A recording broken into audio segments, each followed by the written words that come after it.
We've had in previous years had to buy our own kit because there's no money, like, kind of way. So that, and like I say, that has nothing to do with like the county Antrim committee or anything. Yeah. Like it just seems to be, I think, like female sport in general, or maybe just within certain counties. There isn't very much funding there. Hello, folks. Welcome to this How I Got There interview with Antrim Camogie captain Maeve Connolly. Maeve is a full-time technology teacher and was kind enough to give us this interview just a few days after Antrim's All-Ireland final game against County Down. Check out the description for all the topics we cover. This will be a great insight for younger players to learn how Maeve grew up to be Antrim's Camogie captain. Hello, Maeve. Thanks very much for joining us here today. No problem. Just want to say thanks so much for coming on this here interview after such a massive game for you. I really appreciate that. And but just the first question we always start off is, who's the first person to give you a roasting? God, there has been many a roasting for definite. I don't know, whenever I think about it, it would probably actually be some of our own girls at training, somebody extremely fast, the likes of Roisin McCormick or somebody like that, no doubt would leave me for dust at the minute. This interview series is here to show younger people and parents what it takes to get to the level of sport that you got to. So, seeing your early childhood growing up, what type of sports were you playing? Were you solely focused on camogie from the get-go, or were you playing multiple sports? And would you also be a fan of, do you ever see in America now they're trying to focus kids to play just one sport and one sport only? What's your thoughts on that and advice to parents and younger players? In my own personal opinion, I would completely disagree with that. I would say add as many strings to your bow as you possibly can. I know from a young age, I was really sporty. I loved any sport sort of in primary school that we were presented with, whether that just be like silly wee games in PE or whether it be like going to competitions to be playing things like camogie. But the only two sort of that I did on a more advanced level was camogie and netball, but I did Irish dance too until I had to give it up because of just I had no more time. Yeah. But my mum and dad were firm believers that you should try absolutely anything possible. So we were lifted and laid to any sport, any music, any, do you know what I mean, sort of activity that was going on in the local vicinity until I basically ran out of time to keep them all up. But no, for definite, my advice would be to try and get involved in as much as possible, because at a young age, you don't know what you're going to be interested in. You don't know what you're going to be good at. You don't know what you'll actually enjoy. So try everything until you maybe like actually develop, in one of those areas. But things that you pick up from these different activities, or doesn't even have to be all sports, okay? Different things. They all, develop your skills in all different ways, social skills, physical skills, all the rest of it. So I would be encouraging people to get involved as much as possible. They talk about, in Loughgate, you're born with a hurl in your hand. How often at that age were you outside working on your skills? Well, I can't remember. Whenever I would have been primary school age, for definite, probably the whole wall ball thing hadn't been, introduced that much, I would say. I can remember whenever we moved down to live on a farm, the first thing my daddy did was, and it's still on there, was like spray paint, one of the sheds on the wall to give like number targets to try and hit. And he actually made out of wood as well, like wooden goalposts to put in one of the field. So it was like really old school type things back then. But me and my brother were dragged out like 24/7 by him to be doing stuff like that there. And like, yes, it was fun, but it was even from a young age, I suppose, with the goal, or he was trying to, develop us. So your dad actually, he was just drawing targets on the Yeah. shed for you to target. And It. if anyone doesn't know, Me's brother is a top hurler as well for Loughgate. He's currently in Australia. Also a county Antrim player, representing Antrim at county level as well. So there's a year between you two? There's 2 years between 2 me and years. Mel, yeah. And is he older or younger? Mel's 2 years younger. Mel, sorry. And what was the competition like between the two of you? Because we talked to Michael McCann and he talked about, the competition between him and his sisters. And he says they made him as a player. I think Mel would give me the satisfaction of saying that. But again, I can remember my sister did play too whenever we were younger, but never joined in these activities because she wasn't as interested in it as what we would have been. But I can remember my daddy literally making me and Mel go, like, as in, head to head on balls, like pulling on whatever we could, and then my daddy would rile me up saying, that I was better and I was winning this and I was winning that. So it nearly turned into a bloodbath, Oh, where you were like full scale against each other. oh wow, magic. And what type of drills was he playing between the two? What type of drills? Just for some of the Even parents out there that might be watching. anything. So I can remember daddy standing in behind the goals and like maybe him having 5 balls and then us going one at a time to try and, he would hit one ball, we would run and hit it over the bar, another ball, run and hit it over the bar, another ball, run and hit it over the bar. But I can remember standing and him chucking balls like on the ground between the two of us for us to try and get them up. I can remember one of us standing, hitting, one of us blocking. I can remember one of, competing for catching. So just anything that you would sort of do at training anyway, you can actually do with two people, minimum there, sort of with brothers and sisters.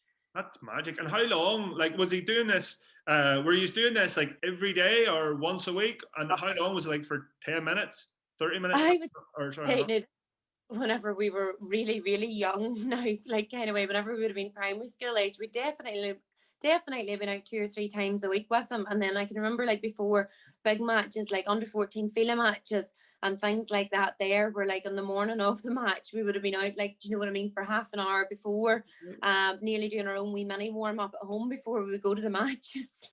Brilliant. And then after that, you kicked on to Garntar. What type of sports did you play? So yeah, I can remember whenever I went to Garntar, Camogie had actually just started in Garntar, I think. So I can remember we were in we were in lower down divisions, like I think we actually started off in maybe the C division in the school competition, but we won at that the first couple of years that we'd been entered into it. So then obviously got promoted into the B competition. We did get to a couple of All-Ireland finals. I think I got to both a junior and a senior All-Ireland final at B grade, but beaten both of those by southern teams. Camogie at Garntar was amazing because it was really different to sort of be playing with other girls. That's your first sort of insight into playing on a team, that's not your club team, that's not, the friends that you've been with all growing up. And for the likes of me, because I went to Garntar, no other Loughgill people were there with me. Really? So I was playing on a team made up of girls from Cushendall, Virginia Oak, Carnlough, maybe a few of them were from as well at that stage, and no other Loughgill people on it. So I found it a crazy different comparison because I was so used to operating only for Loughgill. So it was a great experience, and it was really great to have the opportunity to meet and play with those girls players that I would still be really, really friendly with to this day. So I think it definitely built up good relationships. At Garntar as well, I was also really lucky that Fiona Delargy, one of the teachers, she's retired now, but one of the teachers there was so into netball. And I can remember coming in as a first year, that was the big deal in Garntar back then, was to make it onto this netball team. It was nearly, I don't know what. And I can remember in first year training to get onto this team, and then them having trials around Christmas time to try and make it. And if you were chosen and your name was put up or whatever, that was nearly like, the best thing ever kind of way. But thanks to her, I was actually had a really successful sort of time in school with netball. We won a lot of different like Northern Ireland league titles and stuff, and that would have been first grade. It was like top tier. And I also had the opportunity to play in a couple of Northern Ireland development squads, which was great experience. And as I say, I do think that possibly at that age definitely linked to the Camogie, because you developed a lot of different skills in the netball that you maybe wouldn't have in Camogie, and it also kept you super fit. So that's magic. And how much do you feel netball helped your Camogie? I think at that age definitely helped it a lot. I can remember, like, for example, in school, like maybe on a Monday, like you had netball training after school, and then I maybe went home and went to club training. On a Tuesday, you maybe had Camogie training for school after school. On a Wednesday, you maybe had your netball again, and then you were going to club training in the evening. Like, I mean, you weren't even like training every single day of the week. You were maybe training, twice a day, every single day of the week near. So in regards, not at that age, I know at that age maybe fitness isn't the most important thing, but for your aerobic endurance and things like that, there really, really help. In regards to commitment, okay, I got so used to giving up so much time for sport and I absolutely loved it. Never once sort of thought, oh, I couldn't be bothered going here, do you know what I mean, or I won't go here. So in regards to your attitude, it definitely made you realise, you know, you had to work for things and that you had to show up to everything and that you had to be committed. But then netball is a very tactical sport. So I think in regards to thinking skills, you know, like it required, or I found it required so much more thinking than what Camogie did. I used to look out in Camogie matches and not really think too much about what was going on. Whereas in the netball, you know, you were always sort of composing yourself, wondering what to do, and things like that. You also needed a lot more speed and agility for netball. So it kept you a lot sharper.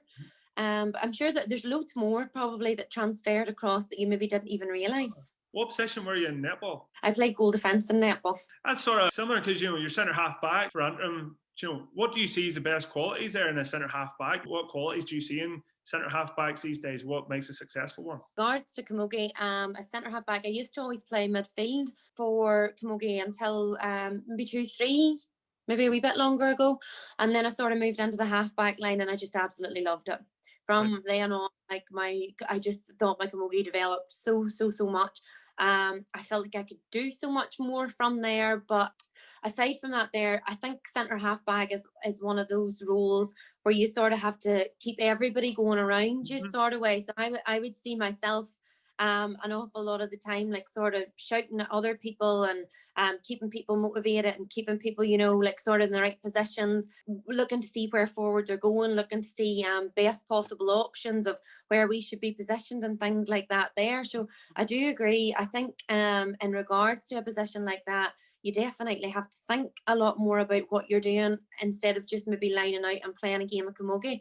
You're sort of controlling a wee bit more, I would say, or like in my head, I feel like I'm sort of, I can see more and then know or sort of see what to do. You talked about going for trials for school teams, trials for, I'm assuming you went for trials for the Northern Ireland netball teams. Yeah. You know, when people go to kids go to trials, sometimes the pressure of getting selected can just affect their performance at the trial. What advice would you give to younger players going to trials for teams like that there? It's such a horrible situation because I would like to say that you should just go on the day, do you know what I mean, and sort of not care and just try and pretend, you know, that it's just an ordinary training or an ordinary this. But unfortunately, I don't think many people are actually able to do that in their heads because I know thinking back, I wouldn't be naturally that nervous or getting worked up about things. But on days like that there, you certainly can't help yourself. The only thing I would say is to try and limit that there in your head, like sort of try and, you know, not overthink things. Something that works for me is just sort of picturing times that, you know, things did go well. So picturing things, you know, that I do well in my head and trying to sort of visualize that to get, you know, like a more positive attitude in your head rather than a nervous attitude. And sort of at the same time, still remember in the back of your head that what's for you won't go by you. And it's not going to be the end of the world if you don't make it onto this county team or you don't make it onto this such and such. You know, that'll give you the drive. If you have the right attitude and you're going to be, do you know what I mean, something, and you're going to be a great player, you'll know that in your head that you weren't good enough on the day, and you'll know that you need to make yourself better, and that the next day, you know, you'll come back and nobody will be stopping you getting on that there team. And I know, like I say, this is all very easy said whenever you're not actually in the situation, but my sort of bottom line there would be to not let like your head overrule actually what happens on the day, because if you get so worked up thinking about what to do and what not to do, you're not going to show up. So you'd be better just think, okay, to show up on the day and do what you can, and if you don't get it, you don't get it. I think that's you literally just before, is it on the way to the trial, you'll be visualizing yourself playing well and having that good self-talk to yourself. Yeah, or even maybe not as close to that there, but like the night before, obviously going to bed, feeling nervous or jitter or whatever, I'd be sitting thinking. Or the other thing is, I love, like, you know, rewatching matches from previous years and things like that there. I know obviously young people probably wouldn't have the chance to do that there, but any wee clips or anything that sort of makes you feel better about your playing career, maybe even photos, do you know what I mean? It doesn't have to be things of you winning. It could be, you know, like a photo you really look good in, you know, that you're striking the ball or whatever.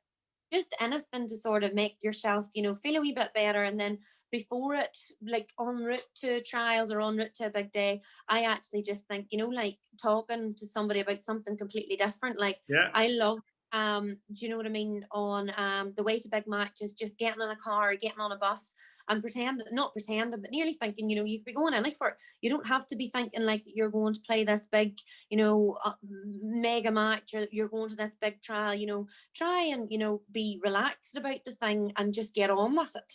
That's magic, because in someone like yourself, the hard work's been done. So Yeah. see, and the time's been put in. So just talking about your time and the hard work that you put in at that high school age, would you just be able to like sort of tell the younger listeners what should their week look like in terms of training? Obviously you've got your team trainings, you go to that. Then outside of that, like what should they be doing? Like how often should they be working on their skills, on their cardio, things like that there? Give them sort of specific advice. Yeah, well, I don't know if I'll be very good at this, but I do know I was always told, okay, it would mainly be again from my mommy or daddy in the house, like kind of way at that young age, if you're actually serious or you're wanting to take camogie, hurling, whatever sport it may be, Mm-hmm. seriously, anybody has 10 minutes every day to give up to go and do something. I was always a firm believer that for camogie, going to the wall, going to the hurling pitch, doing some kind of a camogie related drill Yes. would actually help way more with that there. And I know, like, for example, myself, the whole way through my school years, right up until I was like 18, I'd probably done limited, like gym work and things like that. Yeah. There, I know obviously times have changed so much since that, but I don't think that for that age group I could actually recommend anything, because it's not like I've been through it myself, or Yes. it's not really like I've done it. I was lucky enough in the sense that probably because I was involved in an awful lot between school and club camogie, and probably playing maybe county, like minor at that age group too or whatever, my time was determined for me. Do you know what I mean? Like by the time you did all of that and you fitted in your school work and you fitted in your socializing and you fitted in whatever else you had to do, probably there was very little time left. So as I say, I would be realistic about the thing. Young ones have an awful lot going on, and Yes. do you know what I mean? Camogie can't, hurling can't, whatever can't overtake your whole entire life. So that's why I go back to anybody has 10 minutes every day to do something. So try and limit it to that. That's brilliant. That's just everyone's got 10 minutes to work on their skills. Yeah. I don't want to jump onto this just yet, but what type, just jumping way forward in the interview, and we'll come back to your high school career, but just want to ask you, I'm sure there's a lot of girls out there that play camogie, and in terms of strength and conditioning trainings, what do you do at the minute? How often are you in the gym? How often are you lifting weights? How often, what type of weights are you doing? And what type of cardio are you doing outside of team training? Well, I suppose again, it completely depends on the time of the year it is. And with this year, whenever I think on this year, and like, do you know what I mean? You couldn't put into words. And I think I've sort of did a bit of absolutely everything this year. Do you know what I mean? So off season for definite. So like for example, if we'd been put out of the club championship, usually my usual routine would be, so it would be around November time. Yes. And the usual kind of routine whenever you got put out of a competition would be to probably head straight to the gym, because like I don't like sort of giving up, the things that you've built up. And again, you're always wanting to work to go again. So off season kind of time, I would probably go to the gym. Aim to go at least 3 nights a week. And if you in a week that you find you have more time, or you have such and such, do another session or do something kind of way. In terms of cardio and things on your own, I kind of struggle with just doing the running on my own. At the minute for 𝐓𝐇𝐄𝐑𝐄, or during the lockdown there, we had been given a running program obviously to do on our own, but I found it way easier to actually just meet up with a couple of people and socially distance on the hurling pitch and do it in that kind of a way. So again, that was 3 times a week we were doing that. Yes. So else probably at that stage, like we couldn't play camogie or we couldn't do anything, so your trainings obviously weren't taken into account of that there. But in regards then to like sort of peak season, whenever camogie training is in full swing, if I'm playing for both county and club, you could be talking about already being out of the house 5 nights, sometimes 6 nights a week, if it's a week with matches on. So to be honest, I wouldn't do much aside from that there training in my own time. If it was only one or the other, so say club training was only on and it was on, say, 3 nights a week, I'd try and do something myself, maybe another 2 nights. And the same with county. So for example, county, we were training there twice a week at the minute. So we would be trying to be out another 2-3 times, ourselves. Doing again whatever suits you. For me, that could be literally sticking on a home workout and doing it, do you know what I mean, just with dumbbells or something in the house. It could be going down to the hurling pitch and doing like we were doing like 3-mile runs kind of way. So again, I chop and change. I wish I had like a set pattern or a set routine of what I do, but I genuinely don't. And it's very based on what sort of training is going on and how much you're doing already in regards to set training. County captain, doing so well in their sport. When you leave, a lot of people take a break after the season's over. You're saying no, you don't want to lose all the work you've done all year and just break for a month or 2 months, 3 months. So you're saying you go straight in to the gym, maybe straight away after you've been put out or the season's over. Well, like for example, we were beat there obviously last weekend in the All Ireland final, so I couldn't look at doing anything at all this week. I have lifted a finger all week, but whenever it comes to Monday, like that'll be me ready to start back. Do you know what I mean? And I'll go to the gym, say for example. That's brilliant example. And then you talked about the home workouts you're doing. Is there any particular ones you watch on YouTube that you're a big fan of? You want to let people know about? Yeah, and they literally range. It could be anything depending. Sometimes I literally just put on some like Instagram person and watch. So again, not great advice, nor do I want anybody to actually hear this, but it'll just honestly depend. Sometimes I'll just literally type hit to YouTube, and whether it be legs, arms, or whatever I want to do, I'll just follow that. Completely random. That's brilliant. I mean, like you're sort of like saying, as if it's a bad thing. You're not like it's not as structured, but it shows you that a lot of people would maybe put off, doing an activity until they get the be all and the be all end all plan from the personal trainer. But just shows you if you're out for younger players out there, they don't need. It's not that. Yes, great if you can get a personal trainer, get that there. But as you're saying, like there is YouTube. There's so much you can be doing there as well. So see, just going back to the trials, you talked about there. Surely Maeve Connolly, you were never dropped. Yes, for definite before. I would think at some stage. For definite. Like I can remember after I did my cruciate, it being a mountain to climb to try and get back onto teams. I think that's the one time that sticks out in my head where I was like, probably really getting beat up or worked up because I suppose you go from being up there at a level and then you take that. So it was a season basically that you have to set out for. You want to go back and you want to be, like straight away on starting again, but unfortunately it's not as simple as that there.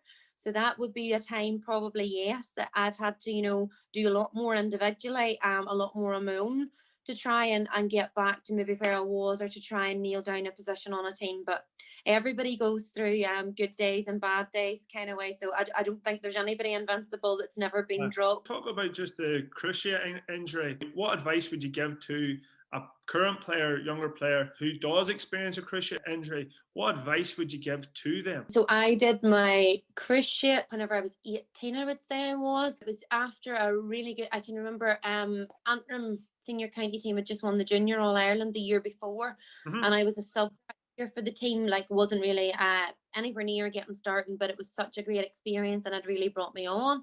Went back to playing that team in 2011 then it must have been, was it?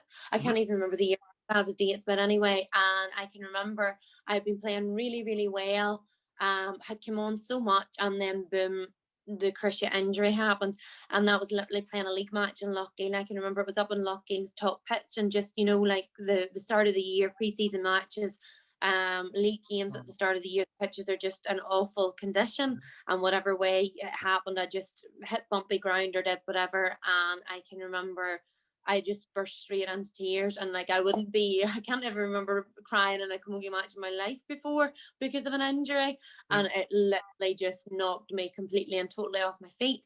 Was so sore, and I knew that I had to have done serious damage. So obviously then I left it a couple of weeks, I think, to see if it would heal on its own. I think I'd went to A&E, but obviously they don't have the proper facilities or whatever to tell you. So I'd left it for a couple of weeks. It got no better. And then I went for an MRI scan and obviously had done my cruciate. So I would say that kept me out for 7-8 months. And at that age, whenever all your friends are still playing, whenever, do you know what I mean, things are still going on, it is really, really hard to take.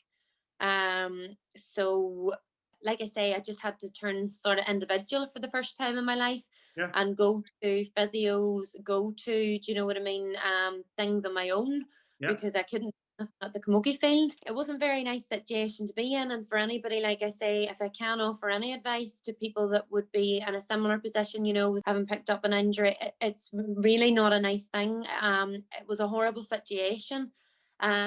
But you just have to, again, try and be as positive as you possibly can, and have sort of that drive and that determination while you're doing your rehab, to think you know that you're going to come back bigger, better, stronger, whatever than ever. I would also advise that probably something that I didn't do was still keep up with going to the trainings, you know, to stand and watch, you know, you can get involved way, water carrying, stick carriers, you know, whatever it might be kind of way. I know one of the girls is actually out at the minute. She, Bruna McIntyre, done her cruciate at the start of the year, and she came on board, you know, like to do her stats, which meant that she'd sort of been like committed to doing that there. She's then at every match, you know, she's still getting involved in things. She still has the social side of it. So I would encourage people, and I didn't, do you know what I mean, do that there. So you sort of felt maybe more left out or more not part of it, and it was a bigger hurdle them to maybe come back. So I would maybe recommend to really you know, stick at it and go to trainings, you know, once a week or twice a week, go to big matches, you know. When you were coming back from that injury, did you have any doubts that you would get back to the level you were at? You know, and how did you overcome those doubts? Because I'm sure that happens a lot of people that do their ACLs. Yeah, I think I was lucky because I probably was still young whenever I was doing it. Still obviously thought that I had loads of time, you know, left to get back.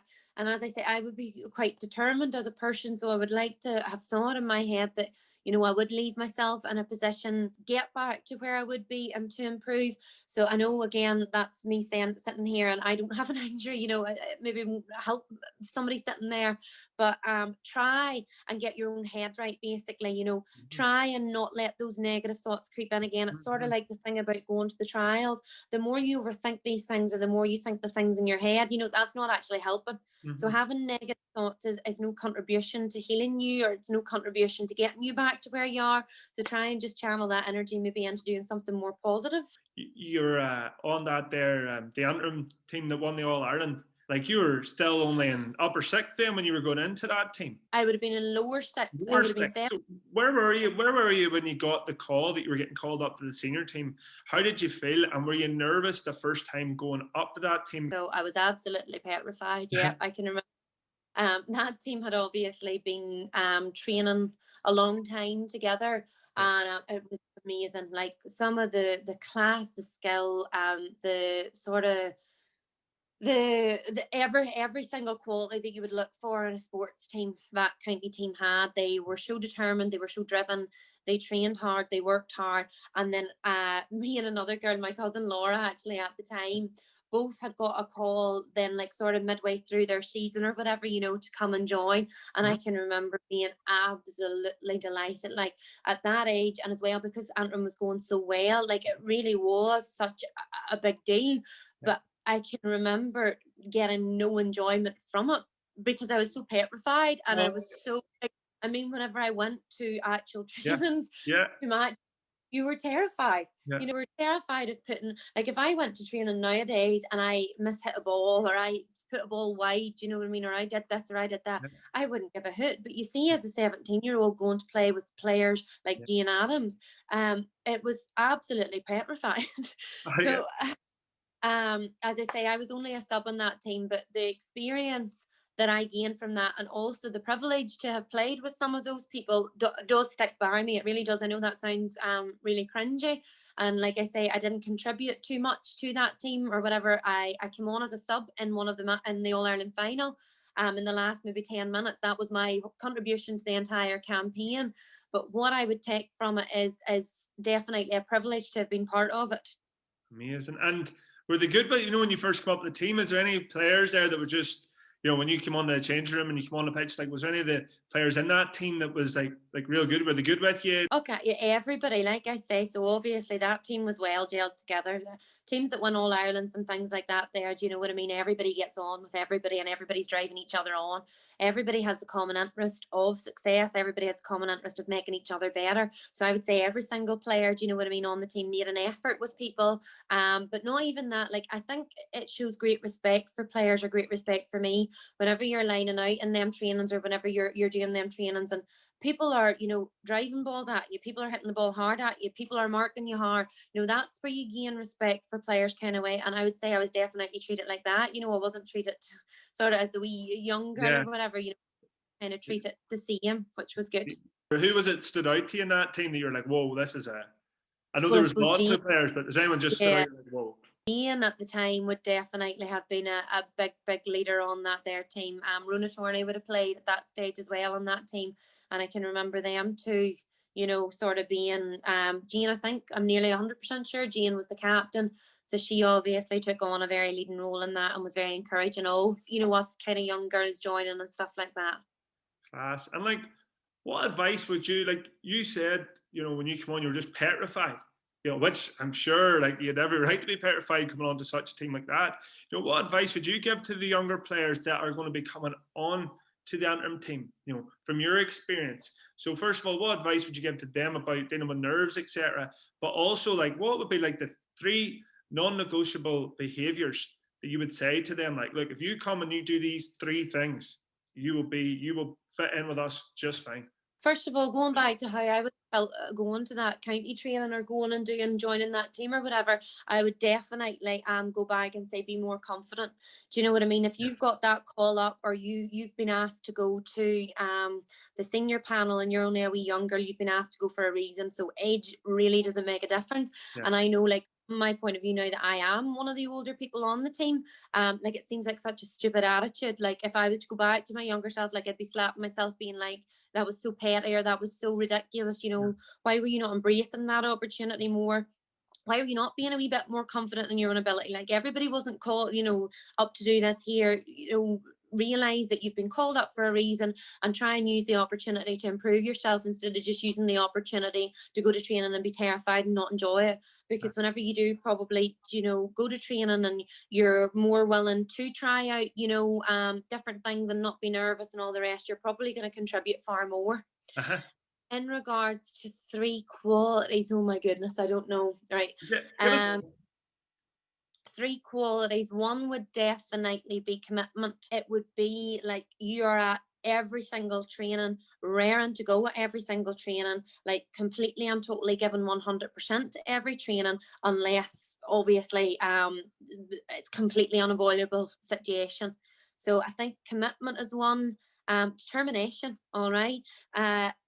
In order to be successful, you need to be determined. So you can't just sort of go through the motions and just be like, oh, we'll see how this goes. You have no idea, like, kind of the impact that can have. So, like, you need to be taking the attitude that every training you go to, you need to be getting something from that training. Yes. And every training, you need to be making yourself better, instead of just showing up to be there. So show up and be counted, rather than just showing up. And the last one is obviously to enjoy it. I think sometimes so serious all the time. You need to take enjoyment out of it, because if you think of your camogie as being a chore, or you think of your sport as being a chore, and you don't actually want to be there, well, what's the point? Like, why are you doing it? You have to evaluate, why you're actually there. So take enjoyment out of it. Buy into that, like, sort of that good, or that healthy attitude, that you actually love doing this. And I'm not saying that I go buzzing to every single training, but like, I play camogie because I want to be playing camogie. So then why gurn about having to go to training, or why go to training and not give 100% effort? So enjoy it. Magic. That's super advice, and that's brilliant. Like, show up and be counted. Like, that's just, it's going to be the name of this interview. So see, you played under some great captains in your career, probably countless ones at 𝐓𝐇𝐄𝐑𝐄. You mentioned Jane Adams there as well at All Star. What did you take from them captains? Because you went on to be a captain now.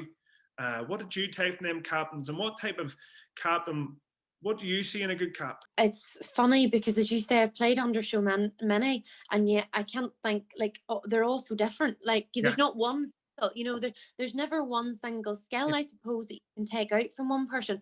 If we're looking at the likes of Jane Addams, I'm thinking there, she was the best player in possibly in Ireland at that stage. Like, she was amazing. So that was, for me, even though she was obviously such a great leader and things, for me that was all I needed. Like, I wanted to be her because she was the best kind of way. Yeah. And I wish that one thing that I would love to be able, that you were the best, you know what I mean, and you were that person on the team that people really looked up to, because you play amazing, and you have played so well. So that was to take from her. I can remember, but back then, to other sort of lucky captains, and I'm thinking on the likes of Emma Connolly, or, well, Emma McFadden now. Like, Emma comes to every training still, and she gives 100%. Like, in her head, I don't think I've ever arrived to training and her not be like the first on the sprint, or her be the first, you know what I mean, in after doing a long run, or her be this or that. And like, if she's doing that, like, again, from a captain's point of view, I should be doing that. If she can do that, she's setting the kind of standard there. So somebody like that, somebody that you can sort of, look at and be like, well, if she's able to do that, I should be doing that there too. So to set a good example, to have a positive attitude. Then I've also played under people like the likes of Bernie McGarry or Bernie McKinley back in the day, would have been such a positive speaker, like, in team huddles and things like that. She would always have given, such a positive pep talk, always, had the best interest of players, and that really gelled everybody together and really, spurred the team on. So I would to think that a good captain is obviously made up of all those qualities. I can't pick like sort of one leading thing, but I think like you have to sort of be, or in my head, you need to be a person on the team that people can look up to or can strive to be, because it's like, you can't be the one coming to training and saying, oh, I can't be bothered doing this and I can't be bothered doing that, and expect then girls, to do it instead. There's more pressure and expectation placed on like captains. Some players probably prefer just to play and not have the added pressure on them. What's your favourite thing about being a captain? Why do you think management chose you as the best person to be it? I have no idea. I think it's because I'm old now. I believe in Camogie circles, I'm actually one of the oldest people, and that is crazy, because it's like a flash since I was one of the wee young people on the team. So maybe that has a lot to do to it. But in regards to pressure and stuff, it doesn't really honestly put me under any pressure, because, as I say, I'd like to, it makes no difference whether you're just a player or whether you're the captain. In my head, I'd still be going, and giving 100%, because why do you sign up to do this if you're not going to, it goes back sort of to the previous things I was saying, obviously. So in my head, that doesn't make any difference to me. I just see it as being such a privilege and such an honour to be representing, because that's all you're really doing. In my head, all I'm doing is I'm representing the other 30 odd girls that are on a pitch, do you know what I mean, the same as me. That's how I Curly, Michael Wayne, I was asking him about yourself, and he says that you're very relaxed when you approach the toss, whereas most captains are, chest is out, really, really uptight. What's behind that? Is that just your demeanor? Is that your demeanor? I think that would be my demeanor. I don't like to get worked up. Before matches, as I say, I like to stay quite calm and collected, and sort of do your talk, and then on the pitch or whenever the ball's actually playing. So it could be the first league match of the year, or it could be an All-Ireland final, and I would say me going in for a toss is exactly the same reception. Yeah, to be brutally honest, I tend to block things out and just sort of kickstart last minute, and I don't know if that's a good thing. That makes so much sense. Like, it just shows like younger players that you treat every game the same. Your habits are exact same going into your preparation habits are the exact same going into an All-Ireland final as they are going into a friendly with 𝐓𝐇𝐄𝐑𝐄. What about mobile phones? Did you put the mobile phone in the car, or do you bring it in with you, or what? Mobile phone down. Yeah, I would. When's that going? So before big matches and things, like a definitely for I don't know, like 2, 3 or whatever, like for example, whenever we would have maybe got the bus to the match, maybe put my phone away at that stage, before that answer, because you get, I suppose, so many people texting you wishing you good luck, which is so nice, and I'm not saying like it's lovely to hear from people, but I would just tend to put it away because sometimes it makes you a wee bit more worked up, or again, it makes you think more about things, whereas I'd rather just be relaxed. After a game, win or lose, what would be your routine after a game once it's over? In terms of, say, we'll take a loss. Take for example, we'll take the game at the weekend. Massive All Ireland final, you've lost. How do you cope with a loss? It's absolutely gutting, like absolutely gutting.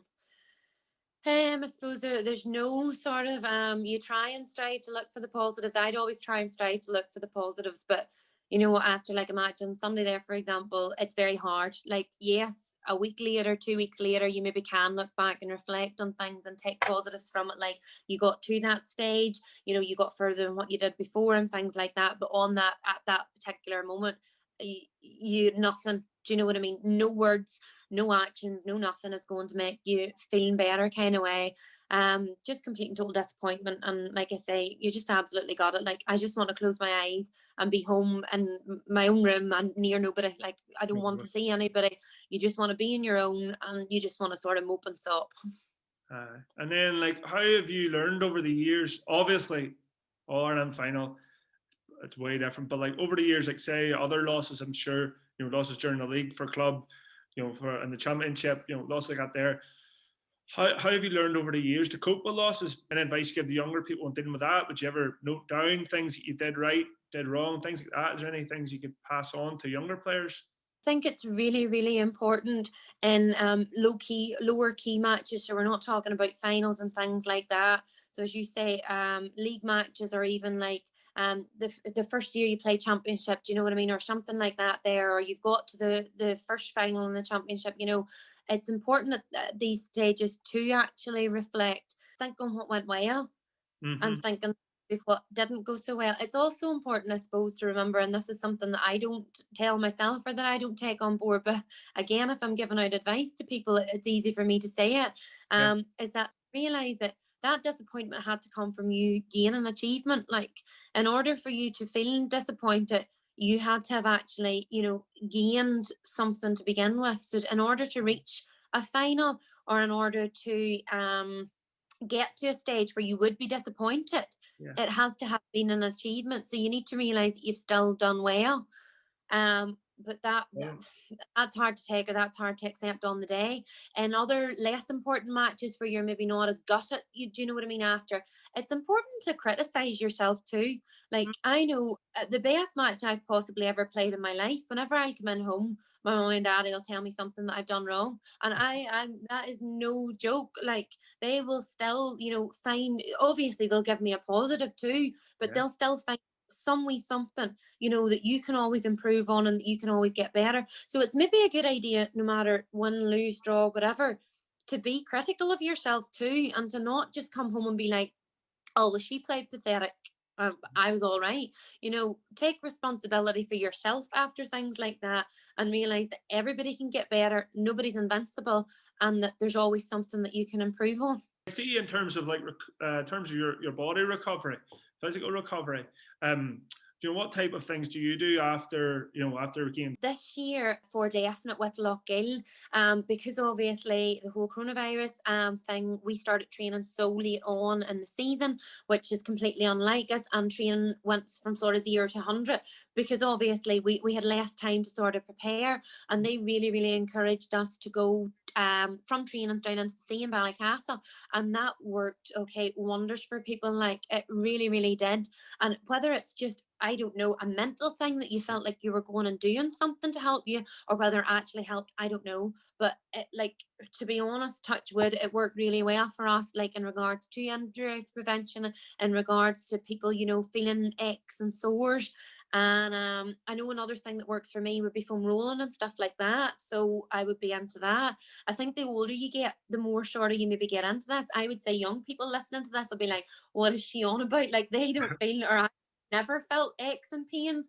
But now for me personally, yes, I definitely have to do a wee bit more stretching. And as I say, we would be encouraged for club to go down as much as we could into the sea. after a game, how long are you stretching and foam rolling? We would always just, the stretches that we would do, as in like cooling down after the match, would only last 10 minutes or whatever. Unless, okay, like for example, if I'd sore hamstrings or something, I would maybe come home and then after the shower, you know, I'd maybe just do it on my own for 10 or 15 minutes, so nothing major. That's great. That's great advice. So like, how did you get, like, what was it like, you know, getting to the top of a sport that a lot of people would say is underfunded?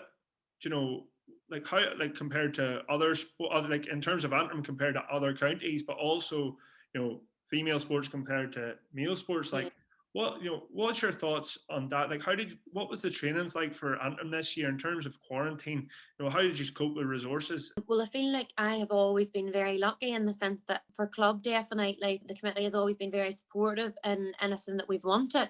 But it does at times too, I suppose, require a lot of fundraising on our part, you know, to hold nights and to sell tickets and to do things like that. But as I say, in regards to club, I've always been really, really lucky that we basically have, you know, anything we want. And I know not maybe every club have that there, but again, lucky being so strong and being such a strong club, we're very lucky in regards to the county. And I'm not bad mouthing the county in any way at all, because it's not their fault. But whenever you hear something like, I know a couple of the girls have brothers and boyfriends and things playing on the hurling team, and do you see whenever you hear like the difference in the two, like I don't know how it's actually possible that it can be so different. And like I say, that has nothing to do with like the County Antrim committee or anything. Like it just seems to be, I think, like female sport in general, or maybe just within certain, you know, counties, there isn't very much funding there. Now, as I say, this year with the COVID, things were obviously very, very different. So maybe didn't require as much funding and things like that there. But in previous years, you know, like you've had to pay for your own kit and things before nearly, like to play for County Antrim Camogie. So you've had to buy your actual own kit, and like the hurlers, I think, maybe get strips, you know, all the time. You know, they get funding for even things like boots and sticks, I think. Yeah. We've had in previous years had to buy our own kit because there's no money, like kind of way. So in my head, I don't know how it adds up. And like I say, I'm not getting at anybody or doing anything. There's definitely discrepancies there that would need to be sort of you know, changed, I think, in order to allow like the county camogie setting in all counties. I'm not just talking about Antrim, in order for it to progress, because it's definitely more attractive, you know, to go and play for county if you're going to get a flashy new kit and you're going to get flashy new boots and you're going to get sticks paid for and you're going to get meals paid for. You know, it definitely makes a difference. Now, this year we were lucky because obviously we had sponsors to pay. We got our own kit paid for this year, which was good. But in regards then to trainings and things, trainings were a lot different because we were only actually training twice a week. And that didn't start till very late on in the season because there was a couple of outbreaks locally that meant trainings couldn't happen, and I suppose that delayed the whole start of things and didn't get us going maybe until later than what mentors or management had kind of planned. And like obviously there's loads that could be done. There's loads that needs to be done. Like short term, like what are the real easy things? What are the real easy things that could get sorted that would make playing for Antrim Camogie a lot more attractive in terms of facilities and funding? Yeah, well, I think this year the Camogie, I think it's the Camogie Association now. I have no idea. I'm saying this year and I actually have no clue. Are given like expenses. I know we had to submit forms for expenses for deep matches, so at least we were going to get, you know, the actual diesel that we had to pay for ourselves paid back.